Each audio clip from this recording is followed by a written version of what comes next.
Alô Floripa, alô Brasil, alô mundo, boa noite, tudo bem? Hoje é um dia festivo, né? 10 de agosto, Dia Nacional da Eubiose, escola que a gente faz parte, e nós estamos fazendo um programa especial porque nós vamos tocar num assunto que é de interesse para todos os eubiotas e para todos os postulantes a um dia, quem sabe se reverberar em seu ser, o que ouvirem hoje, possam vir somar as fileiras dessa escola de iniciação, né?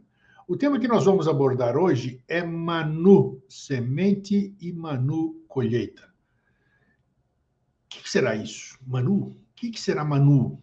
O que é essa plantação? O que é essa colheita? Muita gente fala, colheita, vem o anjo ceifador e Manu. É uma série de coisas que nos confundem quando a gente não tem informação de boa fonte. Não quero dizer com isso que nós sejamos ou estejamos de posse da verdade. Mas nós vamos tentar aqui dar informações para que cada um complemente-as nas suas pesquisas e vá buscar essas informações sozinho e se satisfaça plenamente sozinho, buscar até aquele prazer, puxa, eu consegui.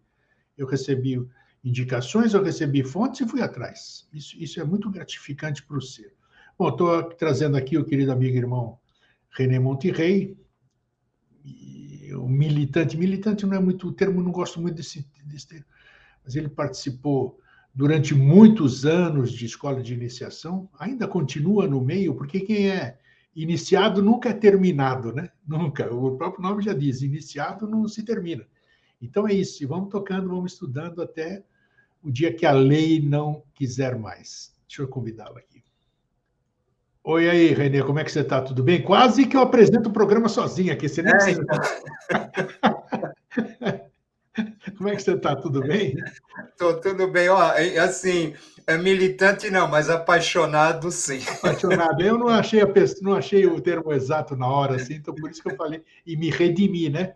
Militante tem outras conotações, né? Que já estamos condicionados com os condicionamentos Isso, que a gente tem. vira uma coisa impositiva, né? Então fica Exato. estranho. E aí, tudo bem? Tá tudo em ordem, tudo tranquilo, Dia né? festivo, Satisfeito de estar aqui nesse dia 10 de agosto, um né? dia Fazendo muito esse programa. significativo, né? Dia de São Lourenço, né? O dia. Normalmente, essa época do ano tem aquela chuva de estrelas, das Persépodes, né? Então, a gente está passando por um momento bastante especial, né? Nessa data, né? E além das questões astrológicas também, que apontam uma mudança de ciclo bastante acentuada, né? Que a gente está começando a viver, né? Então, é bastante importante que a gente traga esses temas à tona, porque eu acredito que, da mesma maneira que a gente vai ter muita coisa ruim, a gente vai ter muita gente querendo despertar ou com vontade de se conhecer, de despertar, e a função da gente é compartilhar aquilo que a gente aprendeu, aquilo que a gente descobriu, para que essas pessoas encontrem-se a si mesmas e encontrem o caminho que elas tanto buscam. Perfeito. Você vê que esse nome aí, que foi escolhido para a nossa conversa de hoje, Manu Semente, Manu Colheita, ele tem muitos, é um neurônio, vamos chamar assim, com diversos axônios, que é necessário você falar uma série de coisas para que chegue-se à compreensão do que nós vamos tentar levar hoje, né? Então, a pergunta inicial que qualquer um faria é: o que é um Manu? Bom, é interessante, né? Porque a gente tem a ideia do o Manu como sendo um guia, um condutor, alguma coisa desse tipo, né? Então, a gente vai ter o Noé, a gente vai ter o Moisés, a gente vai ter o Odin e outros, né? Assim por diante. Mas, na verdade, não é qualquer condutor que acaba sendo o Manu. Né? A questão do nome já começa por aí, né? Manu, então, significa mente, de uma certa maneira. Mas que mente seria essa? Quando a gente fala em mente, então a gente não pode pensar que essa nossa mente racional, essa nossa mente sabichona, né? Mas é um outro tipo de mente que, na verdade, esses seres, eles estão conduzindo, eles estão fazendo com que a gente entre em contato com elas através dos ensinamentos que eles acabam nos legando. Então, por exemplo, é interessante a gente voltar lá atrás, no começo da criação.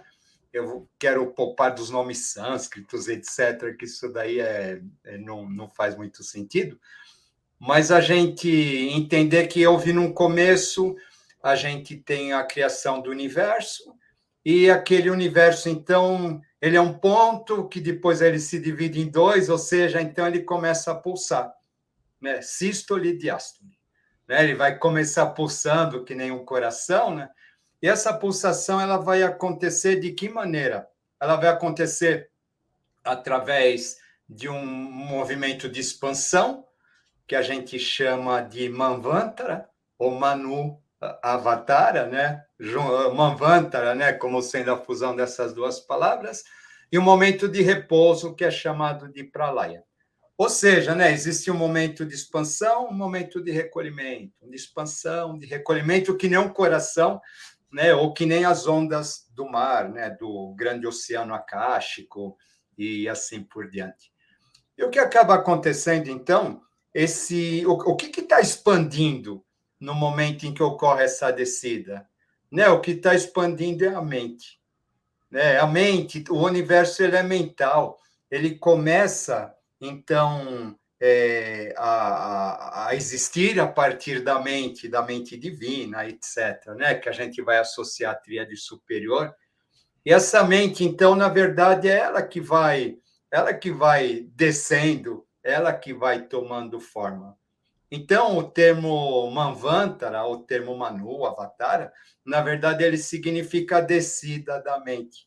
Tá? É a mente divina que está se adensando no momento, para que depois ela retorne como consciência ou experiência, na verdade, para o plano de onde ela veio. Toda Então, o raça, que toda raça tem um Manu? Isso é. Deixa eu só explicar um pouquinho, tá? O que acaba acontecendo, então, é que, de repente, essa mente, né? Quando a gente fala divino, aí que é interessante, né? Porque esse divino, ele significa um padrão do futuro, Ok. sabe? O termo divindade significa aquilo que há de vir, é o padrão do futuro. Tá? Então, quando a gente está falando em mente divina, a gente está dizendo de algo assim que vai apontar caminhos ligados ao futuro. Tá? Então, não é aquele, a gente volta, não é aquele sabichão que vai trazer assim uma pilha de matérias para que a gente vire doutor, letrado, ilustrado, etc., em algum tema, mas que, na verdade, ele vai nos conectar com esse aspecto divino que existe em todos nós.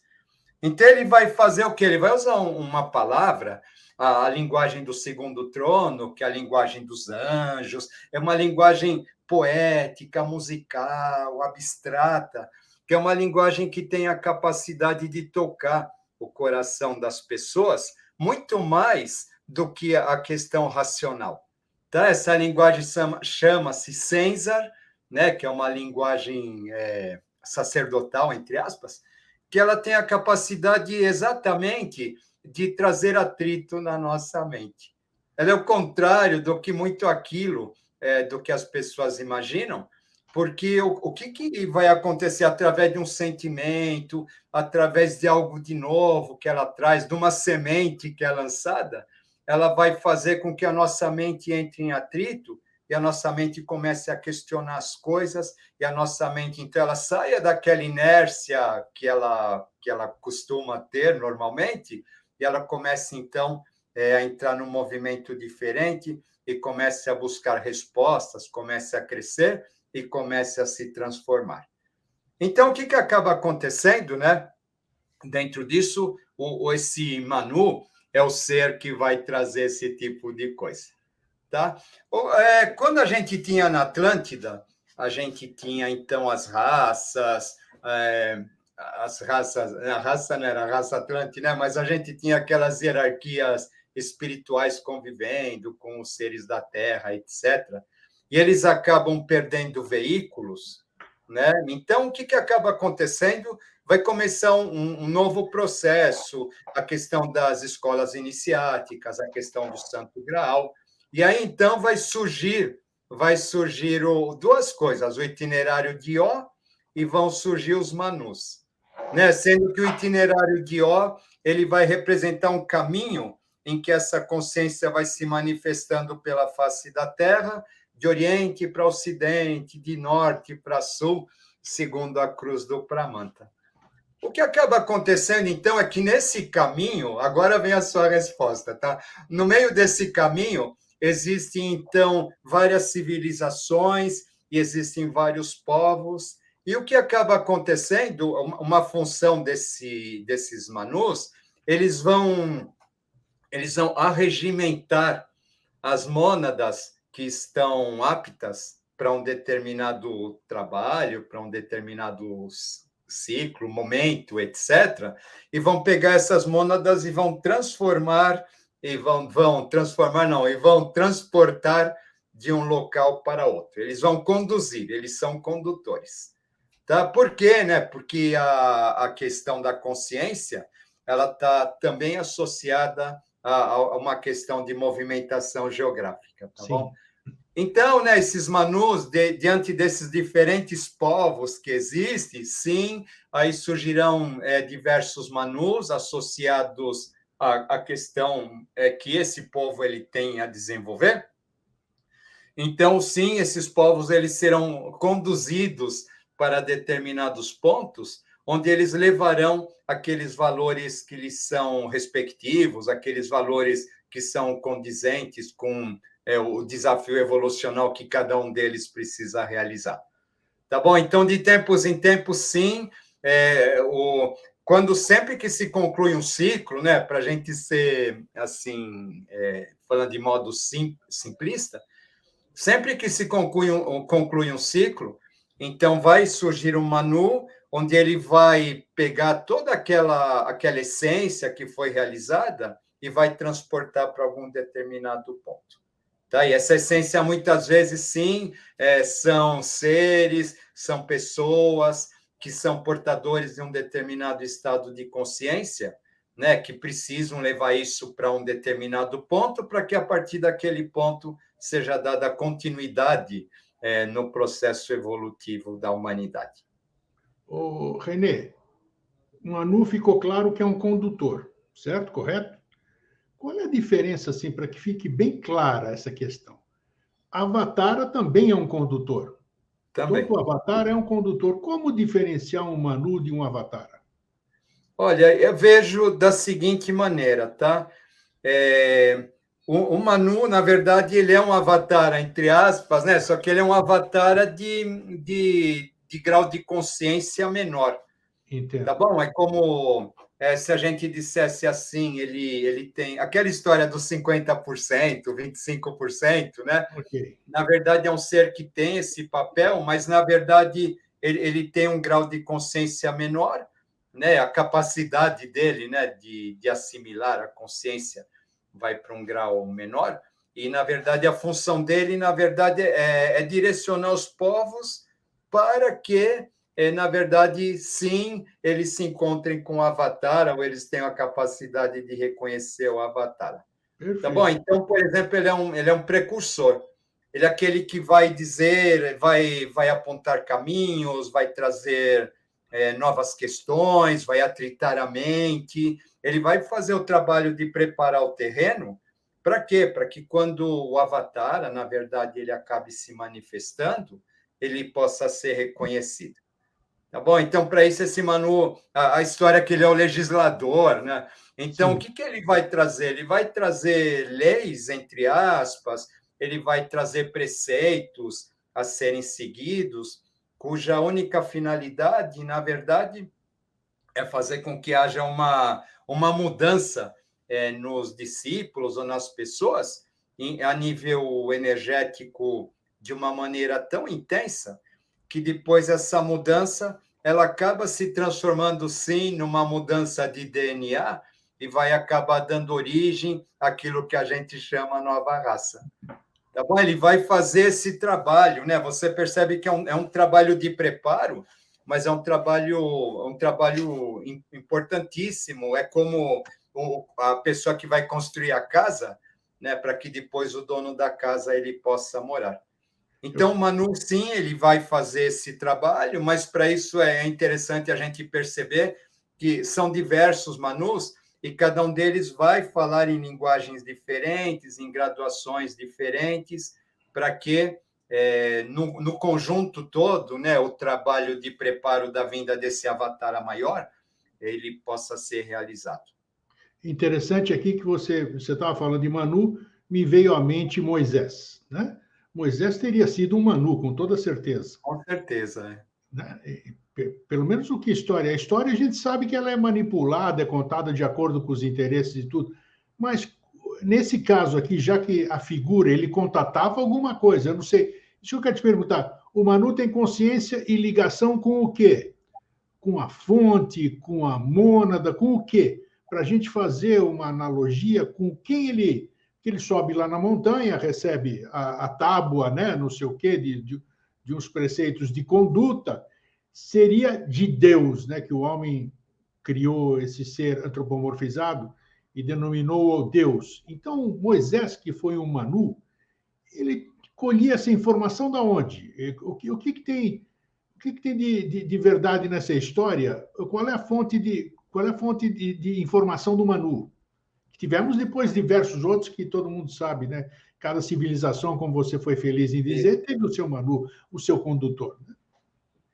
Ele é a personificação da própria tríade superior, o Manu. Né? É aquele que vai fazer. A gente tem, por exemplo, tem o quaternário inferior, a gente tem a tríade superior, tem um cordãozinho que une o quaternário superior com a tríade superior, que é chamado de Antakarana.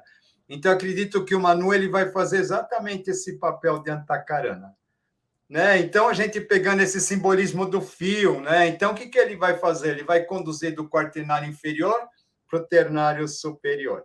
Ele vai conduzir, dentro da questão de Moisés, ele vai conduzir da escravidão material, da escravidão do quaternário, para a terra prometida, né? Que é a tríade superior, onde corre leite, mel em abundância e etc.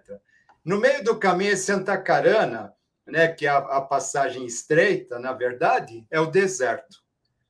Né? O deserto, então, né, é interessante que quando você vai fazer essa passagem, você deixa para trás aquilo que você foi, tem que fazer aquela travessia para atingir alguma outra Olha que coisa. interessante esses paralelos traçados. Só que no meio disso não existe nada, né? Claro. No meio disso não existe nada, existe só o deserto, né?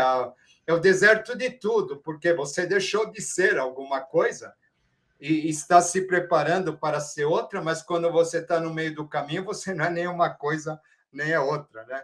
Então, seria o momento do encontro, aí que é o bonito, né? Seria o momento do encontro com o divino na gente.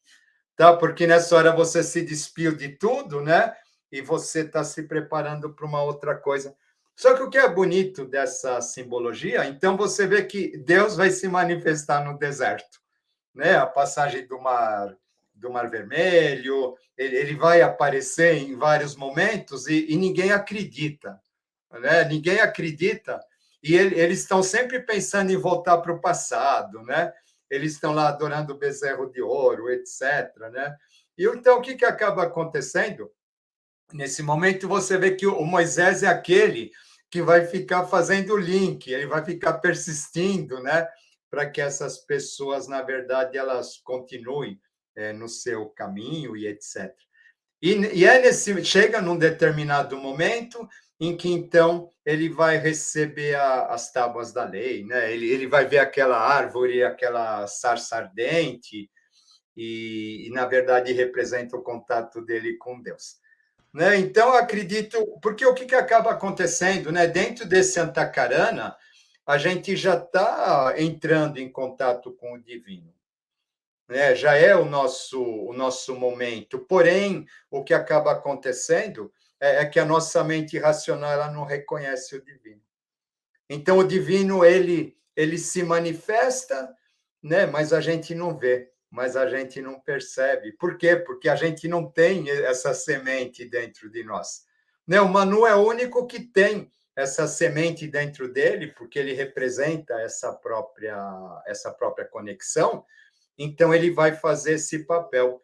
Mas eu vejo isso muito, é tudo muito ilustrativo, né? Muito figurativo, mas a gente volta para aquela questão, a gente nunca sabe o quanto esses seres eles têm consciência de si mesmos, né?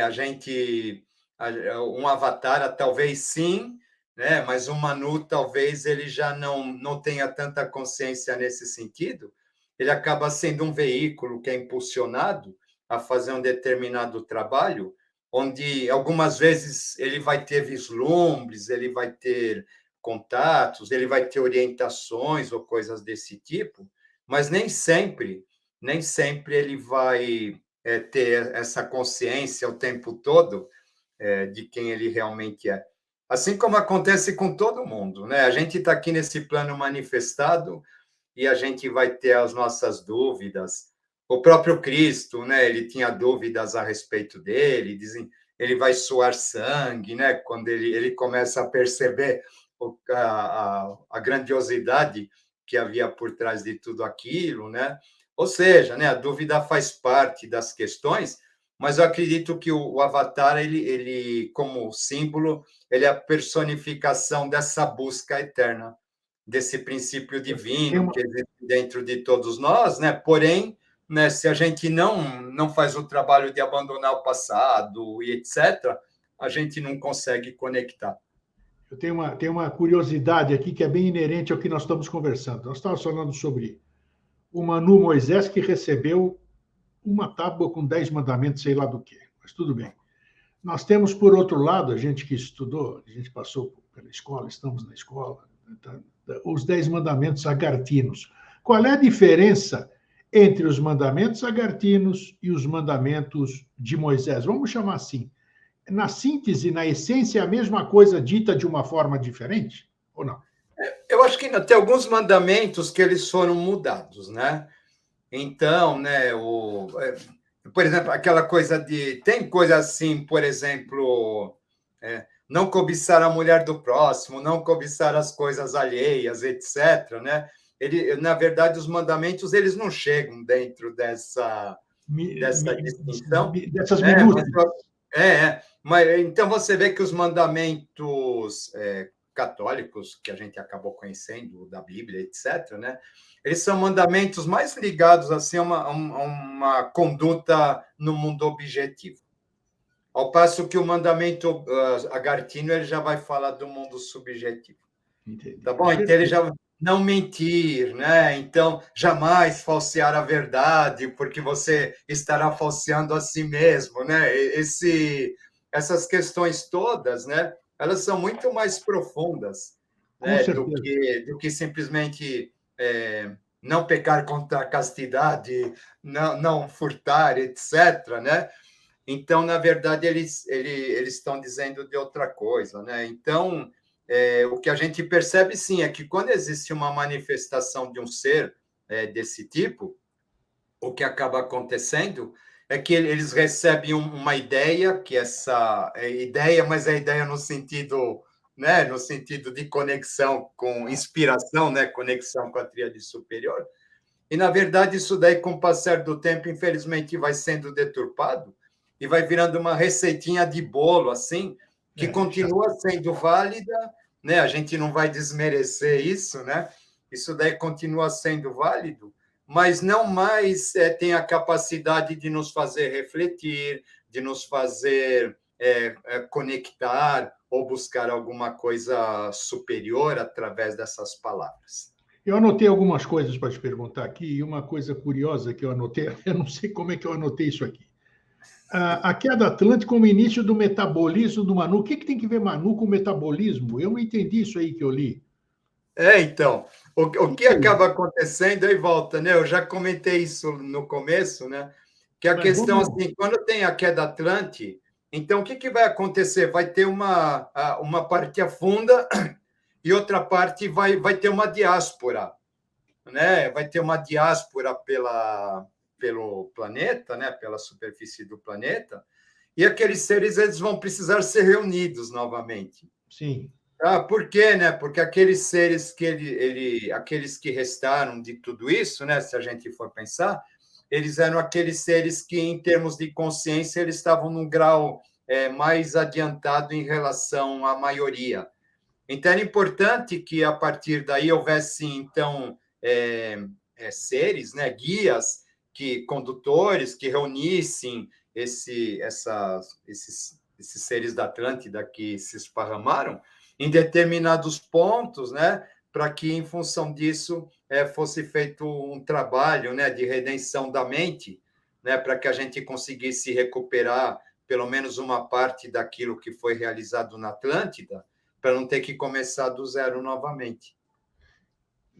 Falando nisso, é impossível deixar de se falar no tal, porque nem todo mundo conhece, itinerário de Io, de Ió. O que vem? Traduza em palavras simples para o leigo entender o que é esse itinerário que tanto se fala, porque com certeza alguém vai deparar um dia, vai ler qualquer coisa teosófica, eubiótica, ou seja lá o que for, iniciática, e vai se deparar com esse itinerário. Vamos esclarecer o que é esse itinerário? É interessante, né? A gente começar a falar disso, pegar esse termo Ió, né? O que vem dessa palavra Ió, né? Então, dentro da mitologia, Ió foi uma princesa que acabou sendo seduzida por Júpiter e por conta, né? Júpiter dava em cima de todas, né? Então, a esposa de Júpiter, que era bastante ciumenta, ela pega essa princesa, transforma numa vaca e faz essa princesa percorrer todo o planeta até que ela acaba sendo libertada por Hércules. Então, o interessante é o nome dessa princesa, Ió, né? E o que significa Ió? Yolanda, aquela que se veste de violeta, sendo que Yolanda é uma das traduções, né, do nome Helena. Então, fica uma curiosidade aí, né? Então, a Ió ela é própria Anima Mundi, percorrendo o planeta para realizar o seu trabalho até que seja libertada pelo Hércules. Porque tem gente que associa, se você termina de falar isso aqui, com o Ísis e Osíris, tem alguma coisa a ver ou não? Até pode ser, né? Se você falar assim, a gente fala de Manu, então existem as parelhas manúsicas, né? No sentido masculino e Na feminino, tá questão do bom? itinerário. Então a gente pode dizer sim, né? Se o itinerário de Ó, de uma certa maneira, é o itinerário que os Manus percorrem, a gente pode associar, né? Mas a origem, ela está exatamente nessa questão dessa princesa que é transformada numa E vaca, e o qual é o simbolismo da significado mãe, prático desse itinerário, então? o simbolismo da mãe divina, né? Dentro de tudo isso, né? Na Índia, né? Que a vaca é um animal sagrado, etc., Sim. né? O que acaba acontecendo dentro de tudo isso, né? Então, o que acontece? O itinerário de Ó, ele vai falar assim, é o caminho do Sol, tá? O Sol, ele nasce no Oriente e vai para o Ocidente. E Perfeito. a civilização, ela acontece de cima para baixo, né? De Oriente para Ocidente, que vai ser a chamada Cruz do Pramanta. Então, ou seja, por que é essa cruz, né? Então, primeiro existe uma manifestação de consciência de cima para baixo, que é o Avatara, então ele vai se manifestar, aquilo desce, né? Depois que aquilo chega na Terra e consegue ser instalado, vem a etapa seguinte, que é quando aquilo vai esparramar. Tá bom? Então a gente vai ter dois movimentos: tem o movimento de descida e tem o movimento que esparrama, né? Quando esparrama, ele já fica achatado, né? Mas ele está fazendo o trabalho dele, tá? Então, esse movimento de descida e esse movimento de esparramar, ele vai acontecendo em determinados pontos, seguindo a caminhada do Sol, né? O Sol como simbolismo da consciência, etc. Então, o que vai acontecer? A gente vai ter aquelas hierarquias da Atlântida, elas vão aparecer primeiro lá no Oriente, os Agnisvatas, lá na China, no Japão. A gente vê que aquele ponto tem a figura do Sol, né? Do Sol como sendo a bandeira do Japão, etc. Tá? Então, a gente vai ter isso, é um símbolo da hierarquia dos Agnisvatas. Depois ela vai caminhando, ela chega no Oriente Médio, onde a gente vai ter os Barixades. Os Barixades eram femininos, então a gente vai ter o crescente lunar dominando a hierarquia, o simbolismo lá do Oriente Médio, mostrando que ali é um ponto de hierarquia Barixade. Depois a gente vai ter os Asuras na Europa, o simbolismo da taça, a taça do Graal, né? Então a questão do catolicismo como um todo, né? Ou seja, né, conforme esses avatares vão acontecendo, você percebe que eles vão seguindo esses caminhos, né? E conforme eles vão acontecendo, essas consciências ligadas a essas hierarquias, elas vão se firmando. Por quê? Né? Porque a gente precisa novamente voltar para aquela estrutura que havia na Atlântida, que foi rompida, né? E para que, a partir da formação dessa chamada cruzeta, em função das hierarquias todas, possa surgir o verdadeiro fogo da consciência que arde no centro dessa cruz, ou a rosa, né, como aspecto da divindade. O que acaba acontecendo, então, né, agora a gente está na hierarquia Jiva, a gente está formando a quarta braça dessa cruz, né, que ainda está em formação, para que, em função disso, haja suporte para a manifestação de um avatar como a gente nunca teve, que é o caso de Maitreya. Mas para isso, então, vários manus, eles vão fazendo seus trabalhos, né? Levando consciência, levando conhecimento, através de diferentes aspectos, para que isso possa acontecer. Né? E agora, né, no atual momento em que nós estamos vivendo, então essa consciência jiva, ela estaria associada às Américas, então a gente vai encontrar esse trabalho, né, sendo realizado aqui no nosso continente. É impossível a gente falar nesse assunto sem falar na figura de Henrique José de Souza. Onde a gente insere Henrique José de Souza em todo esse preâmbulo que a gente acabou de dar? É interessante, né? A gente pode começar um pouquinho falando lá da Blavatsky, bem rapidinho, né? Sim, claro. Então, a gente vai ter a sociedade teosófica dentro da caminhada do itinerário de Ó, né? A gente percebe que é interessante que uma civilização que surge, uma raça que surge, ela vai bebendo da outra, né? A gente tem o Oriente Médio bebendo do Oriente, depois a gente vai ter a Europa bebendo, né, do Oriente Médio, né? Depois a gente vai ter as Américas bebendo da Europa. Então, o que acaba acontecendo? Dentro desse processo, vai surgir a Blavatsky, num determinado momento, a Sociedade Teosófica, né? E ela vai, então, ser encarregada de fazer um trabalho nas Américas. E ela vai, então, parar nos Estados Unidos, só que ela acaba não conseguindo resolver ou realizar esse trabalho, e ela volta para Adiar, volta lá para a Índia. O que acaba acontecendo, então? Fica esse trabalho pendente. Tá? E dentro desse trabalho pendente, então, vão ter que surgir seres que sejam responsáveis para dar continuidade dentro desse trabalho. Então, eu estou falando de modo assim, bem esotérico com X, tá? O que acaba acontecendo, né? Uma coisa que é interessante da gente perceber, né? Então, a Blavatsky, ela falha, depois o que acaba acontecendo, vai surgir lá vem o Krishnamurti depois, né? O Krishnamurti, ele acaba indo para a Califórnia, né? Antes disso, vai surgir lá nos Estados Unidos, vai surgir a morte. O Spencer Lewis, ele vai nascer lá em 1883 também, vão nascer dois seres, vai nascer o Spencer Lewis lá em cima e o Henrique aqui embaixo. Então, o que acaba sendo interessante, que pouco se diz, é que a própria Annie Besant é que vai ajudar o Spencer Lewis em relação à ritualística da morte. Tá? Por quê? Né? Porque a gente vê assim, eles estavam presos ainda naquelas questões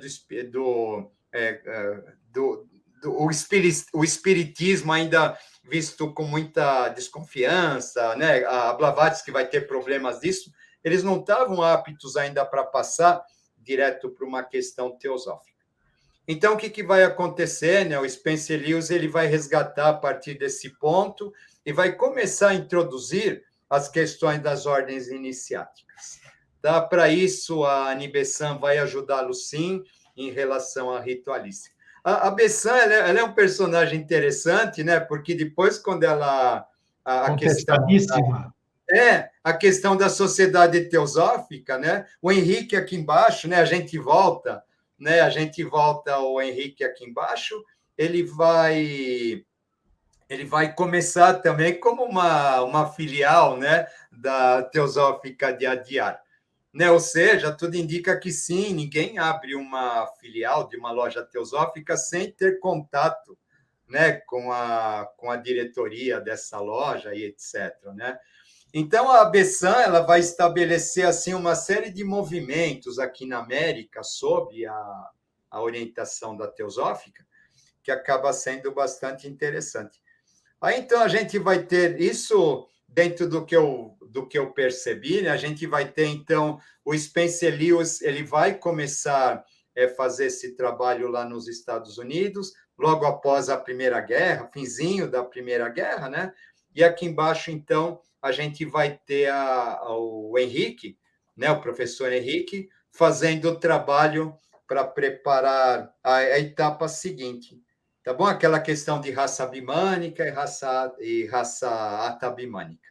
Né? Então, o Spencer Lewis vai ficar com uma fase que precisa ser cumprida, né? E depois o professor Henrique ele vem preparar o Brasil. Tá? O que é interessante? A gente vê o professor no tempo dele. A gente está falando assim, a Primeira Guerra ela tem um aspecto bastante importante dentro de tudo isso, né? Essas guerras elas não foram por acaso. O que acaba acontecendo, feliz ou infelizmente, todas as vezes que existe a manifestação de consciência, existe um chute inicial para um novo ciclo, o que acaba acontecendo, então, é que os valores do velho eles acabam se recolhendo, e muitas vezes, então, por conta disso, as civilizações elas vão desaparecendo. Né? Os vestígios do passado, eles acabam sendo destruídos, eles acabam sendo recolhidos. Né? A gente vê, acho que foi recentemente, lá no Tibete, no Nepal, que houveram terremotos, onde muitos daqueles templos multimilenares acabaram deixando de acontecer. Né? Tudo isso é processo de recolhimento associado à manifestação de consciência. O que acaba acontecendo, então, quando a gente vai ter o fim da Primeira Guerra, a gente tinha uma visão de mundo, né, que era aqueles condados, aqueles principados, a Europa ela não era unificada como a gente conhece hoje, né, eram vários reinos, vários reis, etc. Né? Então, o que acaba acontecendo depois disso vai se ter a necessidade da criação de uma identidade nacional. Né? Você deve lembrar, eu era do Brás, no Brás a gente não era italiano, tinha o barês, tinha o calabrês, tinha o siciliano, né? Cada um com o seu sotaque, né? Com o seu dialeto, né? A Espanha acontecia a mesma coisa, né? Portugal, para nós, já é mais difícil da gente explicar, mas a Alemanha também, acredito, né? Então, o que acaba acontecendo? Esses países eles sentiram necessidade de uma unificação cultural. Tá? Então, a língua oficial vai aparecer a questão da criação da imagem do país perante o mundo. Tá bom? Os folclores, traje típico, tudo isso que a gente conhece, né, vai acabar sendo estruturado mais ou menos nessa época, porque eles acreditavam que assim eles se tornariam mais fortes. O que acaba acontecendo, disso vão surgir a imagem dos líderes, né? Essas nações vão precisar dos pais, e esses pais vão virar ditadores ou coisas do tipo, e depois eles vão guerrear entre si e formar a Segunda Guerra, tá? Mas dentro disso, dentro dessa questão aí pós-Primeira Guerra, a gente vai ter esse movimento no Brasil também, tá? Onde a gente vai ter, então, a Revolução Modernista. né? Um exemplo, né? O Brasil procurando a própria identidade dentro das questões todas, né? Que eram levantadas naquela época, em termos de música, em termos de tudo, né? De artes, etc. E o Henrique ele vai surgir exatamente nesse momento.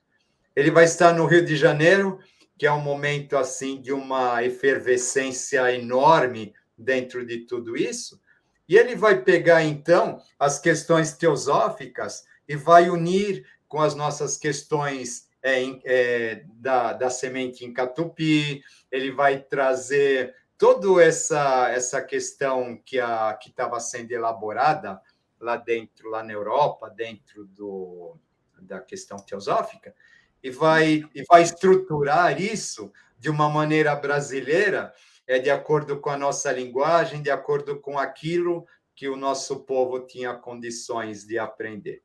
Ele acaba sendo um grande inovador, por quê? Porque ele vai trazer esse aspecto para uma linguagem brasileira, né? Aí depois o avatar é brasileiro, etc., né? Ele vai trazer essa linguagem para que a população do nosso país tivesse condições de, através dele, entrar em contato com esse conhecimento multissecular, né?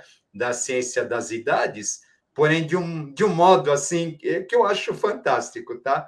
Porque ele vai pegar aquela melancolia do português, ele vai pegar a questão. Tem uns textos deles lindos, onde ele pega lendas dos índios, né?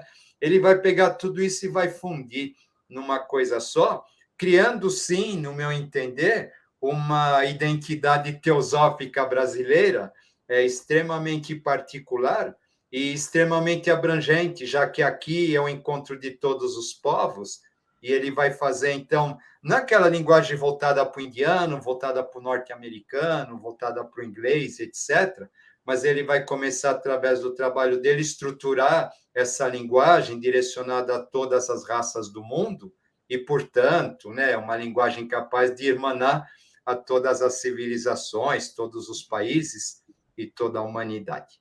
E como é que o professor, o Henrique José de Souza, ele tinha um aspecto esotérico da questão e oculto, né?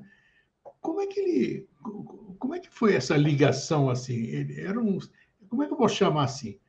Foi um ser preparado.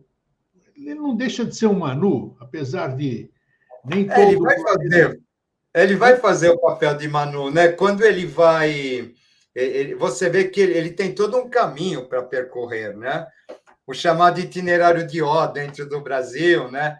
isso mesmo. Itaparica, Niterói, Rio de Janeiro, né? Com as iniciais desses nomes estariam ligados à letra INRI na tabuleta do Cristo crucificado, né? Tá? Então, ele, de uma certa maneira, é interessante que ele vai percorrer um caminho, e conforme ele vai percorrendo esse caminho, depois ele vai arregimentando, né? Ele vai arregimentando pessoas que vão acabar seguindo ele durante a sua vida inteira, né? Ou ele vai lançando sementes por onde ele passa, né? E essas sementes elas vão despertando também, né? Pessoas e fazendo um trabalho. Então, sim, é interessante.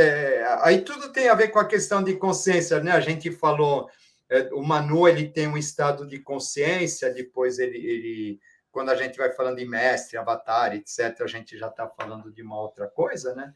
E o professor Henrique, sim, no começo ele vai fazer um trabalho bem manúsico, onde ele vai arregimentando as pessoas, né? E talvez aí diante disso, conforme ele vai crescendo em termos de consciência, né? Aí esse trabalho então ele vai ganhando vulto, né? E vai deixando de ser um simples trabalho manúsico para ser um trabalho, no meu entender, já de preparo da vinda do Avatar, né? Já diretamente, tá? A questão Manu semente e Manu colheita, né? O Isso. semente, o que ele faz, né? O semente ele prepara, o Manu semente ele recolhe as sementes do ciclo anterior, né? E o Manu colheita, então, ele vai pegar essas sementes e depositar numa determinada direção, num determinado local, né, para que ali elas possam florescer, para que ali elas possam germinar. Né? Então, esse local seria um local demarcado pelo itinerário de Ó. A gente volta para a questão do itinerário de Ó, né? Mas ele acaba fazendo esse trabalho, né? Porém, não só eu acredito que ele leva a semente de um lugar para o outro, como ele já começa a fazer o trabalho, sim, de antecipar, de uma certa maneira, a vinda do Avatar Maitreya. Isso tem a ver com essa questão também que muita gente fala. É uma mistureba incrível. Você já tem idade, eu também já tenho, né? Que é a questão de novo ciclo, nova era, novo isso, novo aquilo. A coisa está caminhando no seu fluxo normal, Renê. Você precisa um entendimento, um foco nessa questão da transformação para a gente chegar na tão pleiteada, na tão sonhada nova raça. Né? Como se orientar? Como ir buscar lá do Oriente, né? Isso, é interessante, a gente é novo ciclo, nova era, nova raça, novo Pramanta, né? A gente fala assim, meu Deus, mas o que é exatamente o que é tudo isso, né? Quando a gente é interessante a gente entender, né, que sempre então a gente fala Manu semente, Manu colheita, a gente está sempre falando semente de uma raça também. Tá bom? Então, a gente vai ter assim, ele vai ser aquele, sim, que vai lançar sementes. Como que ele vai lançar semente? Ele vai trazer... a gente pode falar... É interessante a gente falar isso, tá? Porque, por exemplo, de acordo com cada etapa, vão ser trazidos... as conexões, elas vão ser trazidas de maneira diferente. Então, a gente vai ter o Moisés lá, então, a tábua da lei, etc. Né? Quando a gente fala do professor, ele vai trazer uma outra coisa. Ele vai trazer umas iogas, ele vai trazer umas conexões aí, sabe? Que vão fazer com que a questão já não é o... Por quê? Porque o mental que a gente está vivendo já é decorrência de tudo aquilo. Sabe? Ele não vai pegar... Sim, é interessante que eles revelam as coisas, né? Mas ele revela o que passou. Ele não chega e vai ficar falando, vai acontecer isso, vai acontecer aquilo, né? Porque o futuro ele depende exatamente do nosso caminhar e depende exatamente da nossa compreensão daquilo que passou. Então, o que acaba acontecendo? O professor, então, ele vai pegar e ele vai trazer uma nova coisa que já mais ligado à mente abstrata. Tá? O que é interessante, né? Assim, a gente está num espaço nosso, né? Dá para a gente dar umas pinceladas, né? De algumas coisas. O que é interessante, ele vai começar com aquela yoga do globo azul, sabe? É o primeiro ponto, né? O que é o globo azul, né? Poxa, é Vênus, é o segundo trono, sabe? A yoga, ela ainda não ela é só alguma coisa a ser imaginada, né? Mas o que acaba sendo interessante é que ela já vai trazer... Imagina isso vai aparecer em 42, em plena Segunda Guerra, que é aquele momento em que o mental racional assim está agindo a toda, né? Como a gente já comentou, é mente pura, sem amor. Nesse momento, então, ele vai trazer um ponto, né, de conexão aí com o espiritual, o chamado globo azul. Né? E é interessante que esse globo azul ele vai acontecer exatamente no mesmo ano que nasceu o nosso saudoso mestre da Ordem do Ararat. Né? Então, é interessante a gente fazer essa conexão, né? Que não vale a gente fazer aqui, mas fica assim pendurada no ar, né? O que acaba acontecendo, né? Que esse globo azul ele acaba sendo a origem de tudo, porque a partir do momento em que as pessoas elas já começam a se conectar com outras coisas, outros planos, etc., sim, isso daí vai acabar promovendo uma alquimia nos nossos corpos. Muito tá bom? legal. Isso daí, esse tipo de exercício, as mentalizações, os mantras, as yogas, etc., sim, elas têm a capacidade de provocar essa alquimia nos nossos corpos.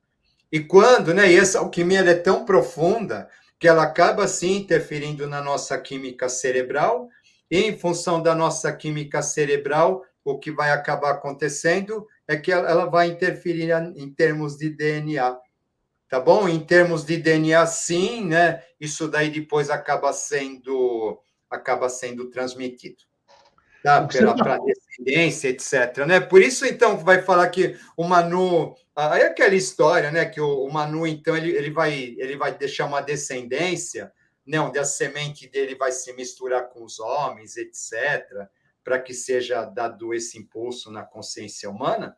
Mas a gente precisa entender que isso daqui vai depender muito se realmente ele realiza o trabalho de conexão, etc., né? Que a questão não está simplesmente na gente falar assim, é o DNA e pronto, né?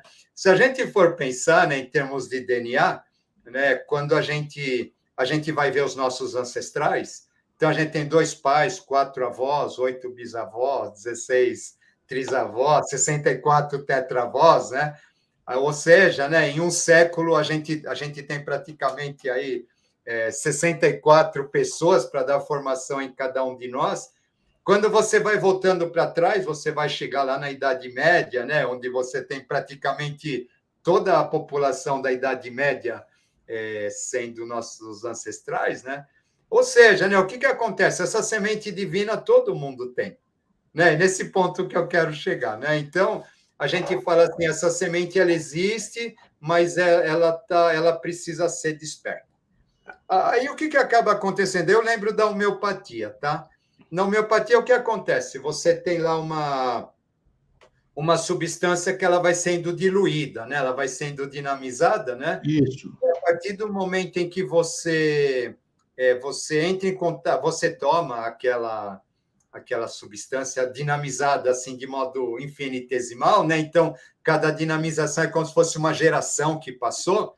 Mas o que acaba acontecendo? Quando você toma aquela substância e você entra em contato com a origem daquilo tudo, o que acontece é que aquela substância se manifesta, né? Então, o que acaba acontecendo? Com a gente é a mesma coisa. Quando todos nós temos esse princípio divino, essa ascendência divina que a gente traz, só que ela acabou sendo soterrada de alguma maneira por sucessivas gerações, mas no momento em que se realmente houve esse contato com o divino, no momento em que a gente entra em contato com ele, através ou do ensinamento, através da própria presença, etc., aquilo desperta dentro de nós e acaba nos reacendendo e acaba nos impulsionando. Tá bom? Então, a questão do avatar, ele vai deixar, né? Ele vai, através da presença, através do trabalho, etc., ele vai deixar essa conexão para que a gente possa, através disso, contatar aquele divino que a gente tem escondido em algum canto e a gente talvez nem saiba ou não perceba. Você falou maravilhosamente bem, vamos dizer, exatamente ficou claro. Agora eu chamo só atenção para uma questão, e assim nos minutos finais que nós temos, um aspecto importantíssimo. O Manu semente vem e lança sementes, como todo bom semeador.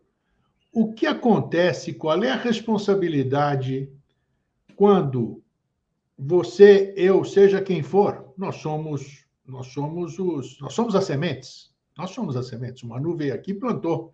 E a semente se manifesta através de nós, né? Vamos dizer assim. O que acontece quando eu mexo numa semente? Uma semente tem uma informação, tem um comando, tem tudo. Você não lança. Qualquer semente que você lance aqui, seja de abacaxi, de ananás, seja de qualquer coisa, melancia, ela leva toda a informação. Você está entendendo onde eu quero chegar? Sim, sim. Toda a informação perfeita de quando ela foi criada. Quando eu faço, a pergunta é objetiva, quando eu pego aquela semente e faço a minha livre espontânea, fazendo uso do meu livre-arbítrio, e faço enxertos nessa semente, eu estou autorizado a fazer esses enxertos? Qual é a implicação de eu fazer esses enxertos? Então, aí a gente amplia, né? O leque fica desse tamanho, em qualquer lugar, né? Qualquer coisa. Como se muda muitas coisas, como você disse, a interpretação disso, daquilo. Qual é a implicância da nossa intromissão, é a palavra certa, nessas questões. Captou, né? Captou. É um ponto interessante, né? Porque assim é muito simples, sabe? Puxa, Talvez, né? Ou não, né? Se existisse, na verdade, uma fórmula de bolo, etc., sim. né? O Avatar ele já teria dado logo de cara. Não, com certeza, né? Né? É assim, poxa, sabe? Ó, façam isso daqui, ó, reza 3 Pai Nosso, 4 Ave Maria todo dia, etc., que pronto, está resolvido. Né? Ou existisse algum tipo de exercício miraculoso, ou alguma coisa desse tipo, né? Um grupo de estudo no WhatsApp, tá? Então, ele falaria assim, ó, façam isso, participem disso, basta você participar disso, pronto, está resolvido, Está né? resolvido. Acabou o problema, né? Não pode, né? Não pode. O que é interessante a gente perceber é que aí que está a diferença do verdadeiro mestre, né? O mestre ele não impõe nada, sabe? O mestre, na verdade, ele não vem com soluções mirabolantes, com imposições, sabe? Ele não se insinua, tá? Isso daqui é interessante, né? Porque assim ele simplesmente ele está lá para a gente falou a semente, né? É simplesmente para incentivar, para impulsionar aquela semente a desenvolver, sem que ela traia, né, a sua formação original, né? Aquele DNA, aquele aspecto, é aquilo que está lá para florescer, né? Visto que a evolução ela precisa de todo tipo de experiência.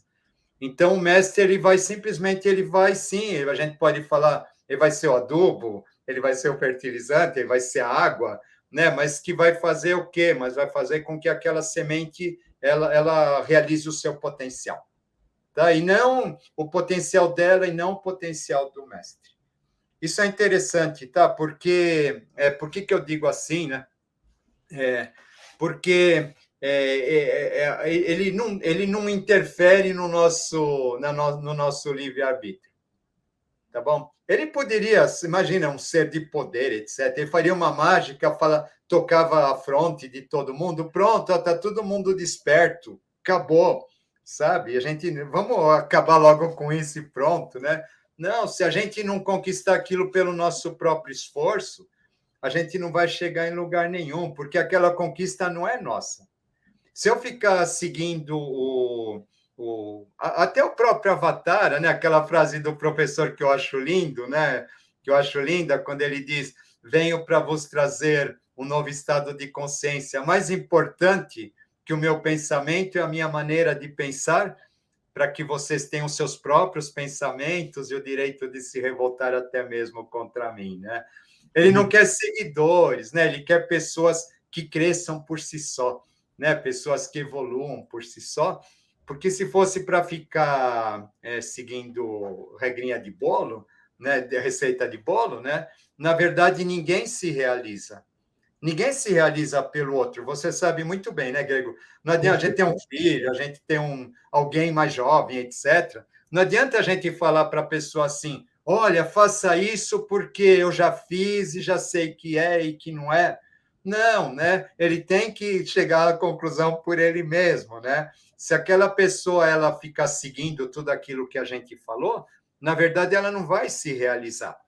Né? Então, o mestre, o Manu, o Avatara, é aquele que ele vai impulsionar, ele vai instigar o discípulo a se realizar por si só. Né? Então, portanto, ele não tem poder de interferência sobre ninguém, ele não vai impor nada para ninguém, ele não vai trazer soluções mirabolantes, não vai prometer atalhos, principalmente, né, que o que mais tem por aí é a gente prometendo atalhos, né? Na verdade, ele vai respeitar o tempo de cada um e vai respeitar a essência de cada um. Você está me trazendo aí, é impossível a gente deixar de fechar o programa não é o caso de hoje, né? Mas a profundidade, eu não sei se existe algum trabalho específico, iniciático, sobre a parábola do semeador, né? Porque ela reúne, vamos dizer, muitas das coisas que nós falamos hoje, né? Não é simplesmente pega aqui, o passarinho vai comer, vai cair no meio das pedras, vai cair em solo bom. A profundidade dessa parábola, seja lá como é que ela foi falada, É uma coisa de louco, você foi muito feliz em falar isso. Então, acho que é isso. Tá aí mais umas sementes espalhadas, né? Agora cada um Isso, faz o que, cada um faz o que quiser com a sua semente. Né? Quer enxertar, quer botar outras coisas lá, é problema seu, problema de cada um, né? Renê, isso. forte abraço, muito obrigado. Fluiu muito legal a nossa conversa e eu acho que dá o que pensar, dá o que pensar. Não, Desligando o aqui, nós importante vamos. é isso, né? A gente não está aqui para esclarecer, a gente está aqui Não, não, não. Nós estamos aqui para buscando, né? fazer Que nem, pensar, né? claro, estamos aqui nessa conversa aí, a gente vai tendo insights, né? A gente vai pensando, opa, olha o que ele falou, olha a pergunta que ele fez e tudo, e a gente é isso que vai movimentando a máquina. Fraterno Exatamente. abraço, meu querido amigo e irmão, e até a próxima oportunidade. Tchau. Até a próxima, tudo de bom. Oh, coisa boa, né? Isso aqui, o cara não tem nem vontade de comer. Fica um hiato aqui depois do programa, né? Até você voltar ao normal, vamos dizer, porque a gente se conecta com a energia que nós estamos falando, e aí você fica suprido. Quem sente isso sabe do que eu estou falando. Então você se supre por um certo tempo até você voltar ao seu estado normal, que deveria ser este, não aquele que a gente tem do nosso cotidiano. Aí sim seria maravilhoso. Mas estamos caminhando, ainda está germinando a nossa semente, ainda está dando, vai gerar novos frutos. E é isso aí. É isso que a gente tem que buscar, melhorar a nossa árvore, melhorar a nossa planta, melhorar o que nós somos. É isso aí, gente. Fraterno abraço, feliz sempre e até a próxima semana. Tchau.